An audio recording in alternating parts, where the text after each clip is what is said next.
So I'm calling this a skeleton key to your experience from a Jungian perspective. Debbie is right. This is my take. I've spent a few years putting this together and sorting my thoughts. And right at the beginning, I want to tell you where we'll be going with this, so that if we don't get all the way through everything that I've prepared, you can at least go back and pick this up. So as you know, a skeleton key is one of those keys that is supposed to be able to open many locks. So here's, I think, what I want to cover. Your innate individuality is like a seed that has a drive to grow. All right, and that's a strong idea in Jung, and that's one that I have found to be true. Secondly, your consciousness can feel the seed's need to grow. So we feel that seed's need to grow as interest, as curiosity, as an inner pressure or inner drive or inner calling. Now, there are 4 challenges that are fundamental to this business of growing, of being. The first challenge is to balance the seed's needs to grow and the demands of life circumstances. So we have the inner drive, but we also have the external conditions, and that balancing act is really very important, and that's what Jung means by adaptation. We'll come back to that. The second challenge is learning how to utilize feedback from the environment and from the psyche. We can use that feedback to adjust how we are behaving, how we're acting, and find the optimal fit for us. Okay. The third challenge is to expand our capacity or our limits. This is that work against nature. Nature can easily say, you've worked hard enough, you quit, you don't have to continue pushing. And yet maybe the seed, using it metaphorically, wants to grow a little further. And so in some ways, we are a work against nature, against the lethargy of nature, if you will. And the fourth challenge is to recognize that ego consciousness is the servant, not the master. So in the course of our next hour or two, that's what we're going to be talking about. So I said that adaptation is a central idea, and all of these 4 challenges add up to adaptation, finding the fit between yourself and the world that you are born into and live in currently. As we're going through these 4 challenges, we encounter emotion and image. Affect or emotion and image are fundamental. So there's affect or emotion in the body. We can experience that as interest or fear, disgust, anger, sadness, joy.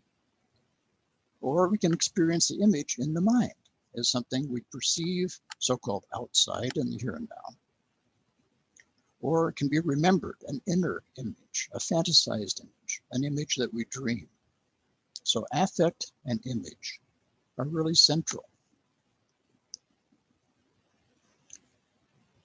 Affect and emotion is a kind of energy. We get this, we know this as vibes. So this energy informs ego consciousness that what we are experiencing is either life promoting or life inhibiting. Okay, and that you pick that up obviously from the various emotions. The image can be external or internal.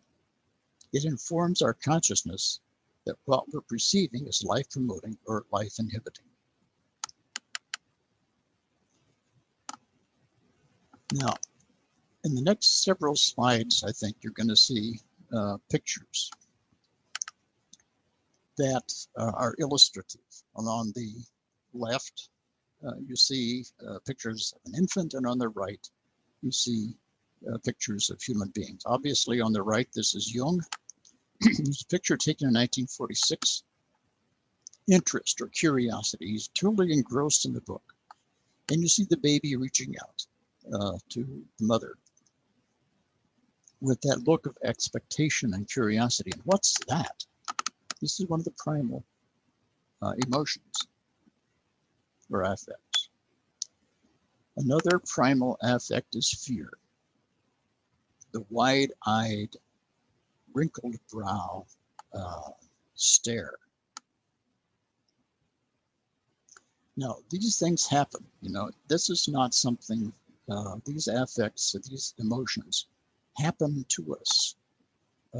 They are triggered, they are activated by the situation that we're in. The next one you'll recognize very well, disgust. I love both these images. They're so vivid, you know exactly what the baby is experiencing, what it feels like to the woman to have that emotion of disgust. And then anger, whether it's the newborn infant who's scowling at the doctor or the woman who's scowling at you from the screen. We know what these feel like. And actually, if you have noticed as I've been going through these slides, you may have felt also some of these actual emotion in your body, because the image, the picture, activates sometimes the emotion. The emotion can activate then the image. It's a reciprocal kind of thing. The emotion or affect and image go together. And this is really important piece of what we'll be talking about this afternoon. Sadness. We know sadness. The woman picture on the right, clearly, the squint, the pressed lips, the baby, the squint, the pressed lips.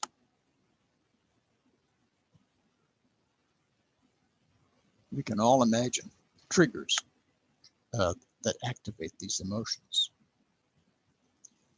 And finally, the affect of joy.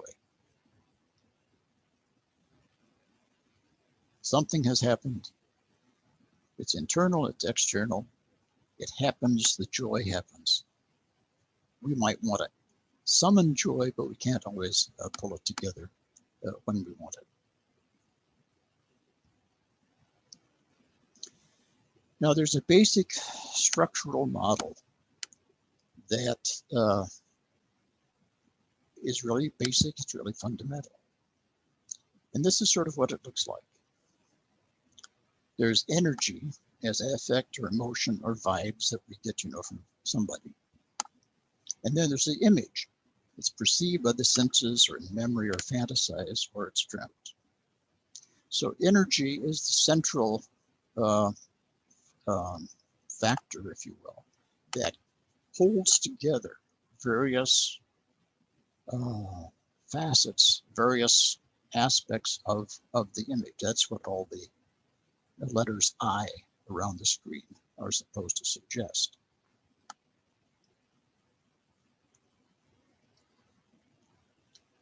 When we move this one step further, then, energy and image form a dynamic unit.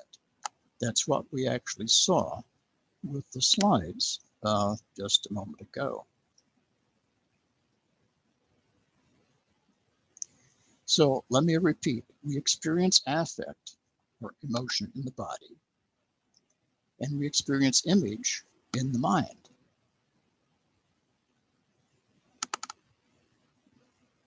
So now there's some basic and some secondary emotions or affects. The primary, universal, distinct, innate group include the ones that I showed you earlier: interest or curiosity, fear, disgust, anger, sadness,